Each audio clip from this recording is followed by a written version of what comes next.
On a tous connu ça, ces formations qui nous marquent plus que d'autres. Mais qu'est-ce qui fait la différence? C'est quoi le secret qui transforme un simple stage en un vrai tournant dans une vie? C'est justement ça qu'on va essayer de comprendre. On va plonger au cœur de plusieurs témoignages pour déconstruire pièce par pièce ce qui rend une expérience vraiment transformatrice. Un voyage intérieur. Franchement, c'est fort comme expression pour parler d'une formation, non? On ne dit pas ça après un stage sur Excel, par exemple. Alors, qu'est-ce qui peut bien se cacher derrière des mots aussi puissants? C'est là que ça devient intéressant. On va décortiquer ensemble la mécanique de cette fameuse transformation. Alors, par où ça commence tout ça? Eh bien, ça commence souvent par une sorte d'appel. On se rend compte que les gens qui participent à ce genre d'expérience, ils ne sont pas juste là pour cocher une case nouvelle compétence sur leur CV. Non, non, c'est plus profond. Ils cherchent à répondre à une quête, un besoin de se reconnecter à quelque chose d'essentiel. Et le premier, gros indice, on le trouve là, dans le cadre. On n'est pas dans une salle de formation classique avec des néons et un tableau blanc, pas du tout. On parle d'un écolieu. C'est quoi un écolieu? C'est un lieu de vie complètement immergé dans la nature, loin du vacarme de la ville. Un endroit où tout, absolument tout, est pensé pour se reconnecter. À l'environnement bien sûr, mais surtout à soi. Ok, un écolieu c'est super, mais concrètement, quel est l'impact? Est-ce que ça change vraiment quelque chose? Pour le savoir, le mieux, c'est encore de se tourner vers les témoignages. Et là, on a un aperçu assez fascinant de son pouvoir. Et voilà ce qui ressort tout de suite. Le lieu, ce n'est pas juste un joli décor de carte postale. Pas du tout. C'est décrit comme un véritable ingrédient actif de la transformation. C'est même plus que ça. C'est un catalyseur. C'est ce qui permet en fait à l'apprentissage de se faire. Quand on regarde les mots utilisés, c'est frappant. Il y a un vrai consensus. On lit sans arrêt. Immersion, déconnexion, reconnexion. Toujours ces trois-là.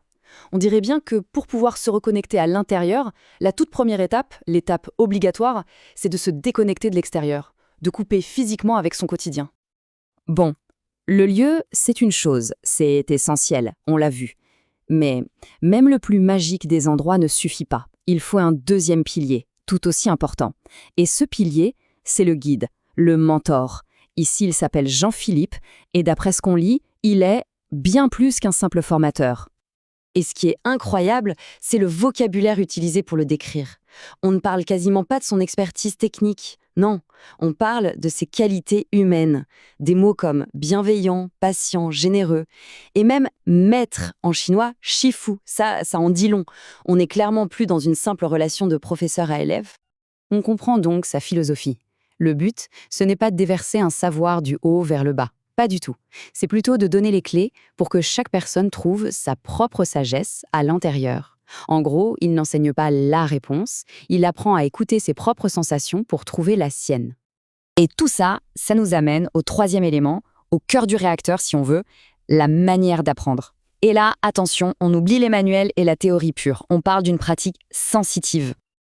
Là, on assiste à un vrai changement de paradigme. D'un côté, on a l'approche technique classique, celle qui passe par la tête, la mémorisation, le protocole, et de l'autre, une approche complètement différente, centrée sur le cœur, l'intuition, le ressenti.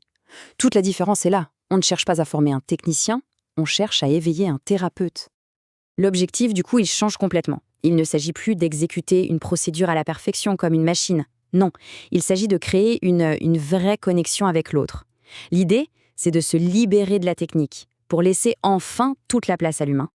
Et l'impact de cette méthode, eh bien, il est radical.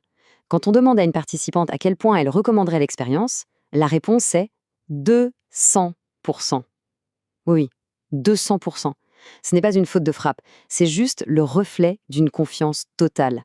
Le sentiment d'être complètement prêt, opérationnel, dès la fin du stage. Donc, on le comprend bien maintenant. Les gens ne repartent pas juste avec un bout de papier, un certificat, non, ils repartent changés.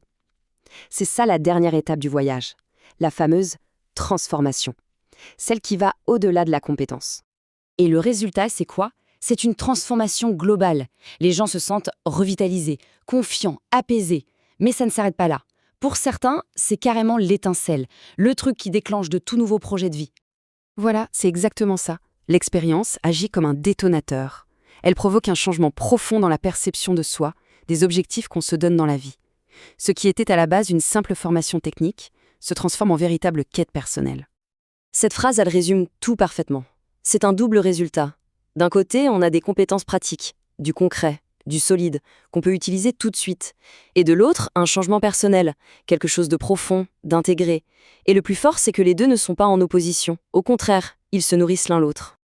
Et puis parfois, la transformation est tellement profonde qu'elle dépasse les mots. Aucun mot ne pourrait exprimer. Quand on en arrive là, c'est peut-être le signe ultime, non? Le signe que le changement, il n'est pas dans la tête, il est dans les tripes. C'est viscéral.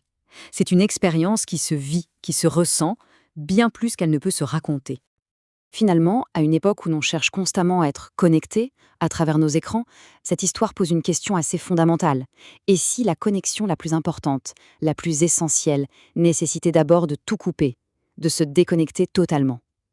Peut-être que pour vraiment se trouver soi-même, la première étape, c'est d'accepter de se perdre un peu au milieu de la nature.